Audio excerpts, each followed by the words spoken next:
ada hewan yang aneh-aneh kalau mau cari istri itu, cari pasangan tuh.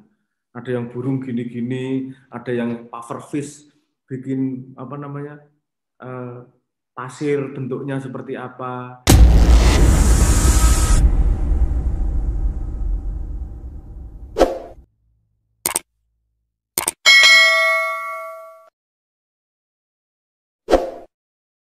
Tapi sebelum saya masuk ke sesi diskusi pada pagi hari ini, nah ini perlu saya sampaikan kepada semua yang hadir di Zoom meeting kita, silakan kalau misalkan teman-teman mahasiswa ataupun peserta yang lain dari luar boleh aja misalkan yang nonton di YouTube channel kita di Unikal ya. Silakan kalau misalkan ada pertanyaan, silakan diketik dulu yang ikut di Zoom meeting di chatnya, ataupun yang nonton di live streamingnya Unikal juga bisa dituliskan pertanyaannya di live stream di apa ini kolom komentar ya. Oke, ini menarik sekali. Ada beberapa poin yang wah dahsyat gitu. Nek kangguku dahsyat mas. Sebagai orang yang baru belajar tentang moral dan etika ini. Kemar, suspek, wisuk, sultana. Mohon untuk yang lain, mic di mute terlebih dahulu. Oke, kita lanjut lagi. Kalau tadi disebutkan oleh Pak Asari bahwa moral itu bagian dari cara manusia untuk mengatur manusia sehingga kadangkala dirasa bahwa manusia hampir bisa dikatakan hampir kehilangan rasa manusianya gara-gara etika dan moral itu. Dengan kata lain kan ngono. Tetapi ning kene asik meneh iki. Bukan soal baik dan buruk kata Mas Abrang, tetapi adalah konsistensi. Nah, tanggapan jenengan. Ini aku kudu membuat kalian berdua harus berseberangan terlebih dahulu biar rame gitu loh. Ya. Monggo. Nggih, matur suwun ini Kang Ribut dan terima kasih matur suwun Mas Abrang. Jadi memang betul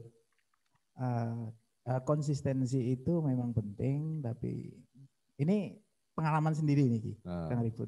Jadi kadang kami memang kalau di belajar di ilmu hukum yang lebih banyak itu kan yang lebih terkenal dengan positivismenya itu. Kadang-kadang kita bicara soal sesuatu itu yang dicari pastinya adil atau manfaat. Padahal kalau menurut saya kalau boleh itu, saya lebih milih menjadi berparadigma yang utilitarianism, artinya segala sesuatu itu kalau dia bisa menimbulkan manfaat sebesar-besarnya, adil dan manfaat sebesar-besarnya, maka itu bisa diupayakan terus-menerus. Maka saya sebenarnya langkah ke depannya itu sepakat dengan pendapatnya Mas Abrang yang konsisten itu, terlepas dari baik atau buruk. Karena masalahnya begini, kalau kita bicara soal anak muda yang kadang kita mendikotomikan diri, mengkotak-kotakkan diri dengan generasi-generasi yang terdahulu, maka sangat sulit untuk kita mau bicara langsung mengatakan ini benar atau salah. Aku ki benar atau salah ki angel gitu loh. Wong kadang-kadang kita menggunakan tolak ukur orang lain. Ini salah menurut saya, benar menurut orang lain. Contoh begini, pengalaman pribadi 2 tahun lalu, aku izin ngomong nek koyok ini bener. Artinya begini, ketika saya sampai di tempat yang belum pernah saya kunjungi, saya berpikiran kalau saya ngobrol berdua sama panjenengan, itu sebuah kelaziman. Oke, awake dhewe kalau orang Jawa kan ketemu ngobrol grepe gitu kan. Yeah. Tetapi lain cerita. Yeah. Ketika di Jerman saya ketemu, kebetulan ada orang Indonesia sebelahan, saya ngobrol, itu diliatin sama satu seisi tram. Jadi kita naik tram, tidak ada yang ngobrol sama sekali. Cuma saya sama orang Indonesia itu. Dan itu jadi tontonan satu gerbong. Dari situ kemudian saya berpikir, wah, jadi tontonan ini mereka gumun. Terus mereka gumun. Mereka gumun. Karena saya baru tahu kalau di dalam tram itu nggak boleh ribut. Dan itu sudah jadi kebiasaan mereka. Jadi standar etika mereka itu begitu. Kalau di dalam transportasi umum, jangankan meludah, ambil buang permen karet gitu ya. Ngobrol yang terlalu rame itu nggak boleh. Nah itu yang kita kemudian kami berdua menjadi tontonan di situ. Sesuatu yang menurut saya biasa baik karo konco karena ketemu wong Indonesia kan, ketemu wong Jawa ngobrol di situ. Iya, nek dhewe ketemu kan enak. Iya, betul. Ternyata di sana dimaknai sebagai sesuatu yang wah kok rame gitu.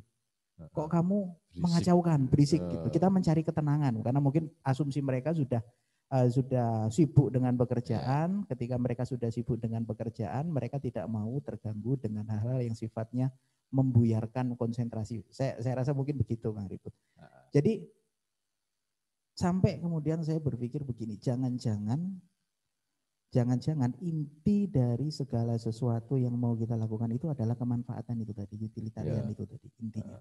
Karena kalau menggunakan kacamata benar dan salah, mahasiswa ini kemudian misalkan dia masuk, kemudian dia lulus dengan menggunakan kacamata itu, maka kita tidak akan mampu beradaptasi dengan komunitas masyarakat lain.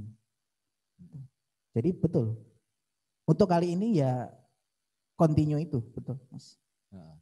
Sampai di titik ini, ya. Jadi apa ya, permasalahan yang kita hadapi, misalkan ini ya, kemarin kita kan mengatakan bahwa kuliah ki enake temuan. Wah, terus kemudian begitu ada fenomena COVID ini, akhirnya daring. Di awal banyak yang mengeluh itu tidak efektif. Tetapi di satu sisi, ini terlepas dari apakah itu baik atau buruk, terus kemudian bagaimana kemudian itu dampak teknologi dan psikologi manusia, tetapi ada manfaat juga, kan gitu ya. Adaptasi itu sebenarnya di asas manfaat itu, dengan kata lain gitu.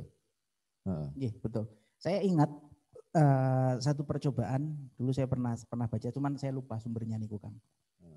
Jadi kalau kita naruh, ini mohon maaf karena kebetulan waktu itu yang saya baca itu kodok kata gitu. Kalau kita memasukkan kata itu di dalam air yang langsung mendidih, kita cemplungin dia di air yang langsung mendidih, dia akan langsung mati. Dia akan langsung mati. Tapi kalau kita cemplungkan dia di air yang dingin, kemudian digodok dhisik gitu, sampai dia umub, kemungkinan dia untuk hidup masih ada. Tapi anehnya tetap mati juga. Tetap mati juga. Berarti di satu sisi kemampuan adaptasi penting, tetapi mengambil keputusan itu loh. Jadi selama si kodok ini masuk di dalam air yang masih dingin, sampai air itu menjadi mendidih sebelum dia mati, harusnya gitu. Karena kodok nggak punya ini ya, dia insting kan. Tapi kalau manusia sebelum itu terjadi, maka dia harus melompat.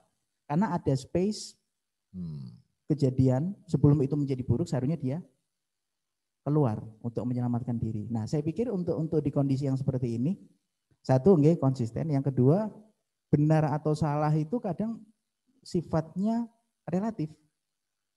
Tergantung kita mau ngambil keputusan yang mana, begitu. Tapi intinya itu tadi kemanfaatan itu. Saya rasa begitu, Kang.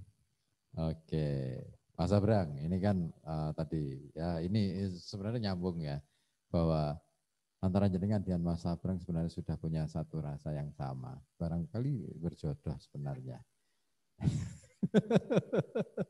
Aduh, saya khawatir ini nanti menjadi biro jodoh pertemuan hari ini. Terlepas dari itu semua, tadi sudah disampaikan konsistensi dan macam-macam. Ini ada yang menarik tadi yang disampaikan oleh Mas Abrang. Saya perlu mengkonfirmasi lebih lanjut lagi mengenai keberadaan mahasiswa hari ini itu kan tergolong masih menduduki posisi elit. Nah, artinya apa? Teman-teman mahasiswa baru sebenarnya adalah masyarakat elit baru. Wah, dengan kata lain kan begitu. Nah, ini ada tanggung jawab secara, ngomong tanggung jawab moral kita berat banget.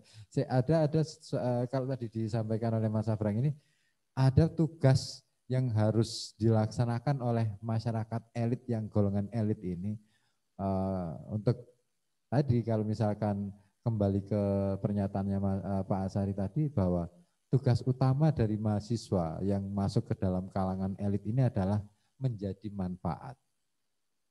Persoalannya yang di situ, menjadi manfaat untuk bisa menciptakan keadilan. Kan itu ya.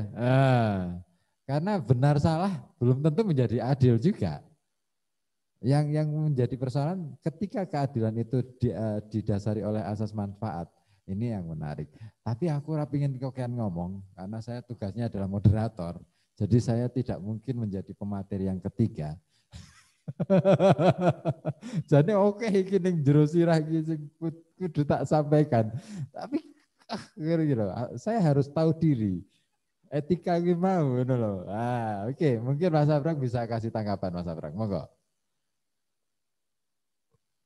Beberapa waktu lalu saya sempat ada kesempatan pendadaran, seperti pendadaran ya. Ada sebuah gagasan yang harus dites oleh beberapa profesor dari beberapa bidang sosiologi, psikologi, ekonomi, dan seterusnya. Pada sebuah gagasan yang kemudian berakar pada azas manfaat ini sebenarnya. Karena azas manfaat ini sangat fundamental. Ini sangat fundamentalnya ini bukan hanya gagasan sambil lewat ini. Ketika pendadaran itu saya bercerita kenapa azas manfaat itu menjadi bukan hanya sangat penting, itu satu-satunya jalan keluar untuk keadaan sekarang ini. Mengatakan seperti itu.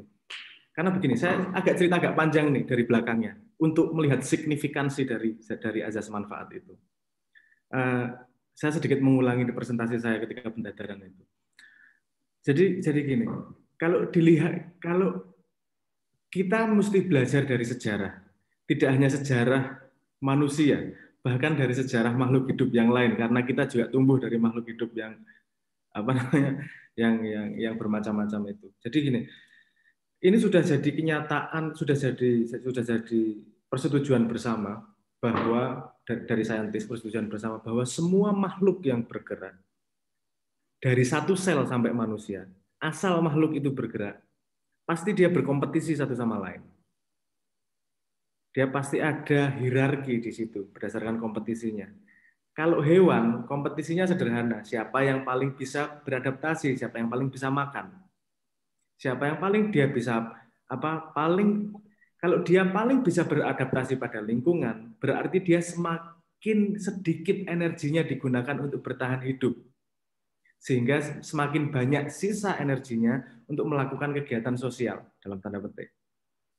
Kan kita tahu kadang-kadang ada hewan yang aneh-aneh kalau mau cari istri itu, cari pasangan tuh. Ada yang burung gini-gini, ada yang pufferfish bikin pasir bentuknya seperti apa, ada yang bikin rumah-rumahan segala macam.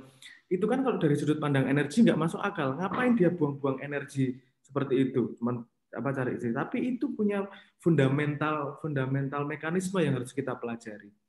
Di situ berarti dia ingin menunjukkan bahwa semakin aku bisa buat sesuatu yang bagus, berarti aku semakin banyak energi yang kubuang nih. Hanya untuk sesuatu yang tidak penting. Kenapa aku perlu menunjukkan itu? Berarti aku sudah sangat adaptasi sama lingkunganku sehingga aku mudah hidupnya. Sisa tenagaku tak buat gini, bikin untuk ngerayu pasangan. Nah, itu efek generasinya, efek game panjangnya adalah siapa yang paling bisa beradaptasi, dia hierarkinya tinggi sehingga dia paling punya kesempatan untuk punya keturunan. Keturunan itu akan punya properti seperti orang tuanya, semakin beradaptasi pada lingkungannya. Nah, kalau semua hewan itu ya sederhana, siapa yang paling bertahan hidup. Masalahnya cuma lapar sama haus. Lapar masalah itu selesai, udah bahagia dia. Nah, manusia ini kan makhluk yang berbeda dalam tanda petik ya, maksudnya makhluk yang tidak bisa disamakan dengan hewan. Makhluk manusia ini kalau hilang lapar sama hausnya, bukan selesai masalahnya, justru nambah sendiri masalahnya. Kalau udah kenyang, udah nggak haus, mikir pulsa, kemudian mikir warna cat rambut, kemudian mikir merek mobil, nambah masalahnya malah nih, nggak berkurang. Ini rodok guyon ya. Tapi itu menunjukkan gini, bahwa ternyata kompetisinya pada manusia itu kemudian memakai parameter yang berbeda. Tidak hanya urusan bertahan hidup, karena bertahan hidup jadi lebih mudah. Ketika kalau kita melihat sejarah manusia kemudian tumbuh banyak lahirnya teknologi dari menanam tadinya hunter gatherer, terus kemudian menanam, terus kemudian bisa kultivasi macam-macam tumbuhan, bisa beternak, itu hidup semakin mudah. Semakin banyak energi untuk bikin masalah baru. Masalah baru yang menjadi parameter sosial. Nah, ini kompetisi ini terjadi terus nih kompetisi. Kemudian pertanyaannya adalah kompetisinya atas parameter apa? Karena bukan lagi pada parameter bertahan hidup. Nah, terus kemudian saya menceritakan, menurut saya syarat-syarat sebuah parameter untuk berkompetisi itu ada dua, yaitu ketika dia berlaku pada lingkungannya semua dan diakui bersama sebagai parameter objektif untuk bisa ngukur bareng. Saya waktu itu menunjukkan buku menurut saya yang bisa di-track, salah satunya adalah bukunya Luca Pauli, buku tentang Summa de Arithmetica. Summa de Arithmetica itu salah satunya buku pertama yang menuliskan tentang double bookkeeping, tentang akuntansi, bagaimana menata uang dengan metodologi. Menurut saya poin itu adalah poin di mana menunjukkan bahwa uang atau kepemilikan menjadi parameter utama untuk kompetisi. Kita lihat setelah itu kemudian lahir sampai kapitalisme sampai lahir seperti sekarang ini, kompetisinya adalah kompetisi resources, kompetisi sumber daya. Siapa paling kaya, siapa yang paling banyak resourcesnya, dengan parameter objektif yaitu yang namanya currency, yang namanya uang tersebut. Itu jadi parameter untuk kompetisi bersama. Nah, saya mengatakan di situ, sekarang ada tambahan kompetisi berbeda. Lihat, society juga berubah kalau parameter kompetisinya berbeda.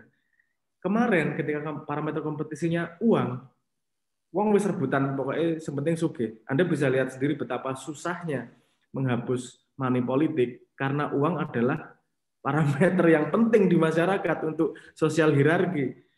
Dan hierarki di masyarakat itu nggak akan bisa dihilangkan. Itu karena itu bukan berasal dari manusia, itu makhluk satu sel aja ada hierarki. Hierarki itu parameter yang bersamaan dengan diversity, dengan perbedaan. Kalau orang berbeda pasti ada hierarki, tinggal dikasih parameternya. Ada 10 orang kumpul, dikasih parameter, siapa yang paling tinggi, pasti ada hierarkinya. Yang paling tinggi sampai paling pendek. Siapa paling ganteng, mesti ono hierarkinya, paling ganteng sampai paling remuk. Siapa yang paling itu jadi saya tidak bisa ngomong bahwa hierarki dihilangkan, tapi bisa direlatifkan dengan banyaknya hierarki yang terjadi. Misalnya gini, ada contoh lain, ada sebuah peradaban, menurut saya gini,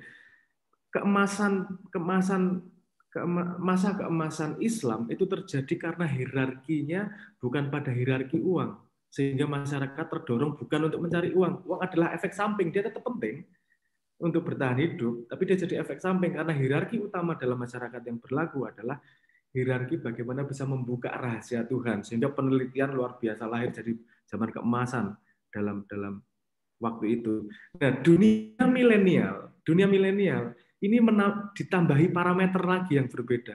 Sehingga kalau Anda lihat 10 tahun terakhir ini betapa berubah society.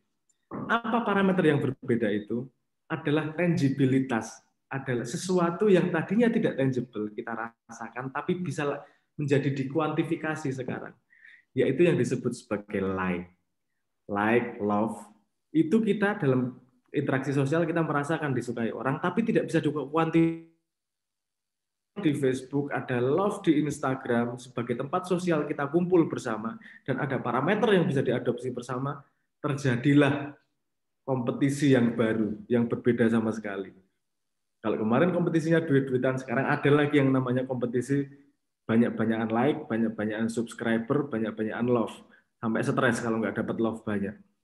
Ini Anda bisa lihat sendiri, 10 tahun terakhir, populisme geopolitik internasional, populisme tinggi banget naiknya. Kalau Anda membayangkan Trump bisa naik jadi presiden, itu seperti Hotman Sitompul bisa jadi presiden di Indonesia. Itu saya membayangkan seperti itu. Itu pakai parameter apa? Kalau tidak parameter popularitas, tidak mungkin urusan parameter kapabilitas. Tapi itu pasti parameternya popularitas, dan parameter itu sangat berlaku dan itu merubah society tanpa society-nya sadar. Tanpa society-nya sadar ada parameter baru yang untuk lomba bareng-bareng nih, hebat-hebatan nih, banyak-banyak. Saya pernah dengar cerita bahwa ada orang Twitter datang ke Indonesia ngajari bisnis Twitter. Sama salah satu yang ikut, dia ngomong, kenapa saya harus belajar bisnis Twitter? Wong saya bisa jual follower kok. Yang bikin Twitter kaget, jual follower? Ya saya 100.000, saya kasih 1.000 follower, banyak yang mau beli kok. Ini nggak habis pikir, apa namanya orang Twitternya ini. Follower bisa dijual. Ini hanya terjadi di Indonesia ini. Kemudian akhirnya ketika Anda ngelihat Twitter kemudian membuka fitur nyariin follower, tapi harganya sangat mahal di Twitter. Karena harganya kalau nggak salah waktu itu $1,4, $1 untuk 2 atau 3 follower. Indonesia $10, 10.000 katakanlah. Itu dapat 1.000 follower. Gagal juga model bisnis itu dilakukan. Tapi yang bisa dilihat di sini bahwa popularitas sampai bisa dikonversi menjadi uang, itu berarti parameter yang penting di masyarakat.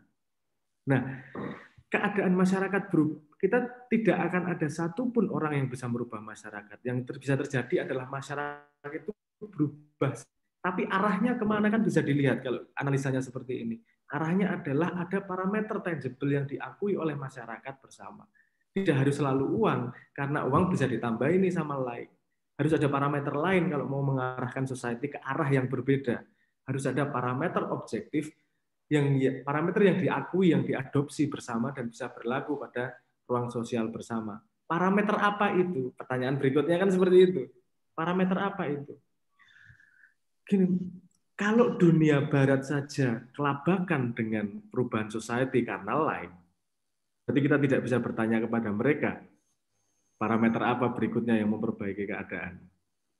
Kemudian di presentasi itu kemudian saya ngomong, mau tidak mau saya belajar ngambil pada konsep agama karena premis agama adalah dia berlaku sepanjang zaman. Kalau memang premis itu benar, berarti dia punya insight pasti, dia punya konsep tentang penataan sosial ini. Nah, kemudian saya mencoba mencari di agama. Boleh nggak sih berlomba-lomba? Ternyata boleh berlomba-lomba di agama. Tapi spesifik. Fastabiqul khairat, berlombalah dalam kebaikan. Apa itu yang baik? Kan kita tarik kemudian yang bermanfaat. Berarti orang yang mendapatkan manfaat, berarti yang memberi manfaat adalah orang yang berbuat baik. Jadi ini jadi sebuah parameter yang jelas nih. Kalau Indonesia bahkan dunia pengen menuju ke arah yang baik, harus ada sebuah parameter dan satu generasi yang mau satu generasi yang mau menjadi pionir untuk mengadopsi parameter baru ini, yaitu parameter manfaat. Nah, tapi kan sekarang belum ada nih parameter manfaat di sosial media, karena tidak menguntungkan secara duit. Karena di sosial media nggak menguntungkan secara duit. Di sosial media itu kenapa pakai like? Saya kasih belok sedikit, saya kasih bocoran sedikit. Di dunia industri, di dunia yang ada sekarang, sebuah industri yang menyebut pelanggannya sebagai user itu ada dua, yaitu industri digital dan industri narkoba. Dua-duanya menyebut pelanggannya sebagai pengguna. Kenapa? Karena yang diambil adalah adiksinya.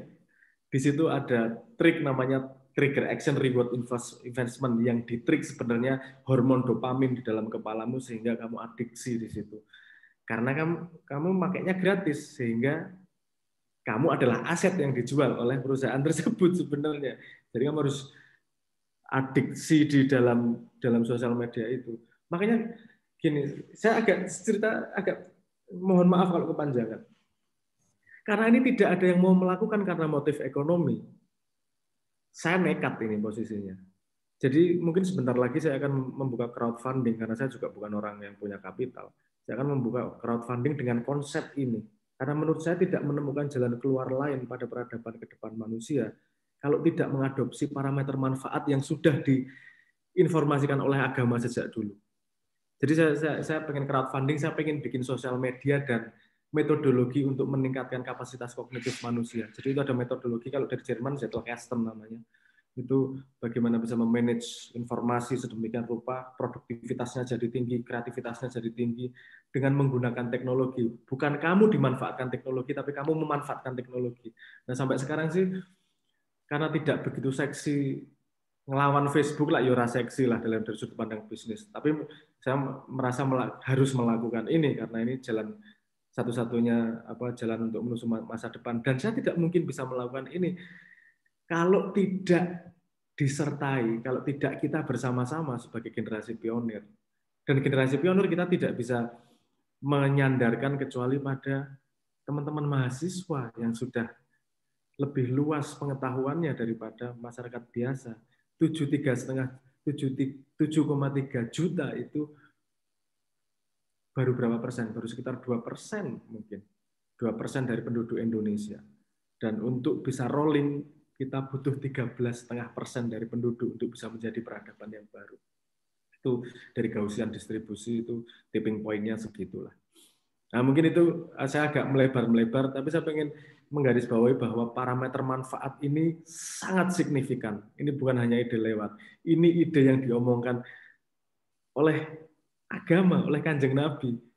Ini nggak masuk akal nih kalau Indonesia ngomong bahwa kita adalah makhluk yang beragama, tapi kompetisinya dalam like atau kompetisinya dalam duit. Orang itu yang ada di agama, kompetisi itu dalam manfaat, dalam kebaikan. Dan itu memastikan perang panjangnya akan menang Indonesia. Menang peradaban tersebut yang menggunakan parameter manfaat. Saya bisa bercerita lebih panjang tentang bagaimana terjadi feedback loop, sistem thinkingnya seperti apa, efeknya seperti apa. Tapi itu akan terlalu panjang dan terlalu lebar untuk diskusi ini. Yang pasti bahwa itu adalah ide yang sangat signifikan kalau mau ngomong tentang parameter manfaat. Pentingnya berlomba dalam manfaat. Jauh lebih penting daripada lomba panjat sosial banyak-banyakan like. Monggo saya kembalikan ke moderator. Oke, siap. Ya. Aku lebih ngerasa ki Mas. Iya, selama saya mainan media sosial, di semua media sosial ada Facebook, Instagram, YouTube, barang duit. Yang saya buru adalah like. Dan ketika aku mengunggah video, yang saya buru adalah berapa banyak viewer yang lihat dan kemudian yang like itu berapa. Komentar nggak penting. Iya, nah itulah yang menjadikan akhirnya kita menjadi seolah-olah hidup kita itu ada kita benar terjebak kepada kita tidak bisa memanfaatkan teknologi, tetapi kita sebenarnya termanfaatkan oleh teknologi. Wah, itu jebakan Batman gue. Artinya berarti selama ini saya salah menafsirkan teknologi di dalam kehidupan saya loh ya. Artinya mungkin sebagian orang sudah selesai dengan masalah teknologi itu, tetapi awal mula saya masuk ke media sosial kan mikirnya, oh iya ini ada manfaatnya. Aku mikirnya ngono, mungkin kesalahan berpikirku itu bahwa teknologi ada manfaatnya, tapi aku rasa memanfaatkan ternyata. Terjebak pada kata-kata bahwa teknologi itu bermanfaat. Jebule aku sih dimanfaatkan. Kan nek corone wong Semarang kakek aneh ngono gitu. Nah. Aku pengen ngomong sing luwih ngono kan ra enak ngono gitu. Mergo iki institusi ngono gitu. Berat.